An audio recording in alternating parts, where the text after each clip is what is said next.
안녕하십니까. 맥체인 성경 읽기 신명기 27장 28장 1절에서 19절, 시편 119편 1절에서 24절, 이사야 54장, 마태복음 2장. 첫 번째 신명기 27장 그리고 28장 1절에서 19절까지 축복과 저주의 언약 선포. 본문 이해에 도움이 되는 배경과 맥락을 소개합니다. 신명기 27장은 이스라엘 백성이 요단을 건너 가나안에 들어간 후 에발산과 그림심산에서 하나님의 율법을 기록하고 백성들 앞에서 축복과 저주를 선포해야 함을 명령합니다. 에발산에서는 저주가, 그리심산에서는 축복이 선포되며 이는 언약의 순종 여부에 따라 축복과 저주가 실제 역사 속에서 임한다는 언약의 현실성을 보여줍니다. 28장 1절에서 19절은 하나님의 말씀을 청종할 때 오는 축복과 불순종할 때 오는 저주를 구체적으로 나열하며 복의 범위는 농사, 자녀, 출입, 나라 간의 위상 등 모든 영역에 걸쳐 있고 저주 또한 이와 정반대로 펼쳐집니다. 이 본문은 신명기 전체의 핵심인 순종, 축복과 불순종, 저주라는 언약의 양면성을 가장 분명하게 보여주는 장입니다. 본문의 중요 구절을 소개합니다. 신명기 28장 1절 2절. 내가 내 하나님 여호와의 말씀을 삼가 듣고 내가 오늘 내게 명령하는 그의 모든 명령을 지켜 행하면 내 하나님 여호와께서 너를 세계 모든 민족 위에 뛰어나게 하실 것이라. 내가 내 하나님 여호와의 말씀을 청종하면 이 모든 복이 내게 임하며 내게 이르리니. 본문을 적용하는 데 도움이 되는 가이드라인입니다. 오늘날 우리는 하나님의 말씀을 단순한 규칙이 아니라 생명을 위한 언약으로 받아들이고 순종으로 반응해야 합니다. 복은 환경보다 관계에서 시작되며 말씀에 대한 태도가 삶의 방향을 결정합니다. 저주는 단지 형벌이 아니라 하나님 없이 사는 삶의 당연한 결과입니다. 말씀을 따르는 삶은 곧 복이 흘러나오는 길입니다. 두 번째 시편 119편 1절에서 24절. 말씀을 따라 사는 복 있는 사람. 본문 이해에 도움이 되는 배경과 맥락을 소개합니다. 시편 119편은 성경에서 가장 긴 장이자 말씀에 대한 사랑과 순종을 중심으로 한 시이며 히브리어 알파벳의 각 자음으로 시작되는 구조적 시편입니다. 1절에서 24절은 히브리어 알파벳 알렙과 벳으로 시작되는 두 단락으로 구성되며 여호와의 율법을 따라 행하는 자들은 복이 있으며 라는 선언으로 시작됩니다. 시인은 반복적으로 주의 율례를 지키게 하소서, 주의 계명들을 내게 숨기지 마소서라고 간구하면서 말씀을 삶의 중심에 두는 태도를 고백합니다. 특히 9절 청년이 무엇으로 그의 행실을 깨끗하게 하리까는 말씀이 죄에서 사람을 지키는 능력의 근원임을 시적으로 표현합니다. 이 시편은 율법을 사랑하는 자의 기도이자 고백이며 말씀 중심의 경건한 삶의 본보기입니다.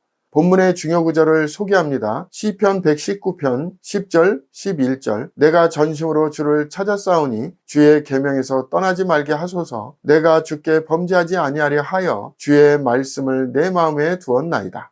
본문을 적용하는 데 도움이 되는 가이드라인입니다. 오늘날 우리는 수많은 소리와 정보 가운데 말씀을 삶의 중심으로 삼는 훈련이 절실히 필요합니다. 말씀은 단순히 정보가 아니라 삶을 비추는 빛이며 죄를 멀리하게 하는 힘입니다. 말씀을 가까이 하는 사람은 인생의 방향을 잃지 않습니다. 진짜 복은 하나님의 말씀을 따르는 데서 비롯됩니다.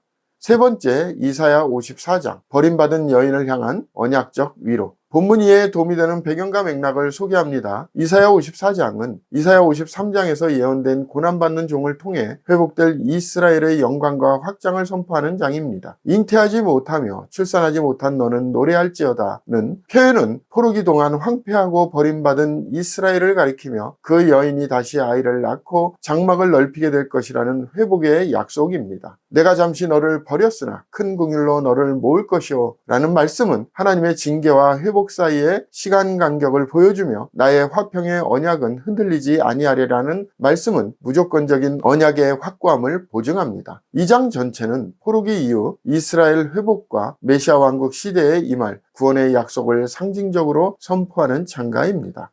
본문의 중요 구절을 소개합니다. 이사야 54장 10절. 산들이 떠나며 언덕들은 옮겨질지라도 나의 자비는 내게서 떠나지 아니하며 나의 화평의 언약은 흔들리지 아니하리라. 너를 긍휼히 여기시는 여호와께서 말씀하셨느니라.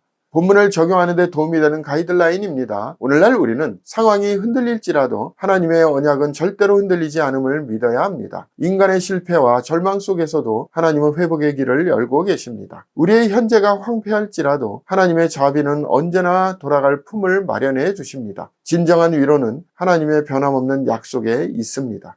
오늘의 마지막 본문 마태복음 2장 왕으로 오신 예수와 성취된 예언. 본문 이해에 도움이 되는 배경과 맥락을 소개합니다. 마태복음 2장은 예수님이 유대인의 왕으로 태어나신 후 동방박사들의 경배와 헤롯의 박해, 애굽 피신과 귀환까지 이어지는 성육신 이후의 초기 사건들을 중심으로 하나님의 주권과 예언 성취를 강조하는 본문입니다. 베들레헴에서 태어난 예수는 유대인의 왕으로 불리며 동방에서 온 제자들에게 경배를 받지만 헤롯은 이를 위협으로 느끼고 살해 음모를 꾸밉니다. 애굽으로 피하여 내가 내게 이르기까지 거기 있으라는 꿈의 지시와 애굽에서 내 아들을 불렀다 라마에서 슬퍼하며 크게 통곡하는 소리, 그 나사렛 사람이라 일컬어지리라 등은 메시아가 오심과 관련된 여러 구약 예언이 예수님 안에서 구체적으로 성취됨을 보여줍니다. 이 장은 역사적 사건 속에서 하나님의 계획이 차질 없이 이루어진다는 것을 선포합니다.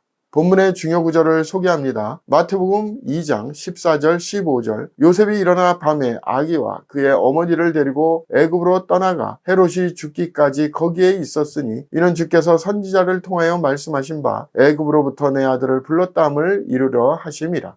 본문을 적용하는 데 도움이 되는 가이드라인입니다. 오늘날 우리는 불확실하고 혼란스러운 상황에서도 하나님의 인도와 보호가 여전히 함께함을 믿고 살아야 합니다. 예수님의 탄생과 보호는 인간의 역사 속에서 하나님의 구속사가 어떻게 펼쳐지는지를 보여주는 모범입니다. 하나님의 말씀은 반드시 성취되며 순종은 그 성취의 도구가 됩니다. 우리는 두려움 속에서도 말씀을 따라 움직이는 자가 되어야 합니다.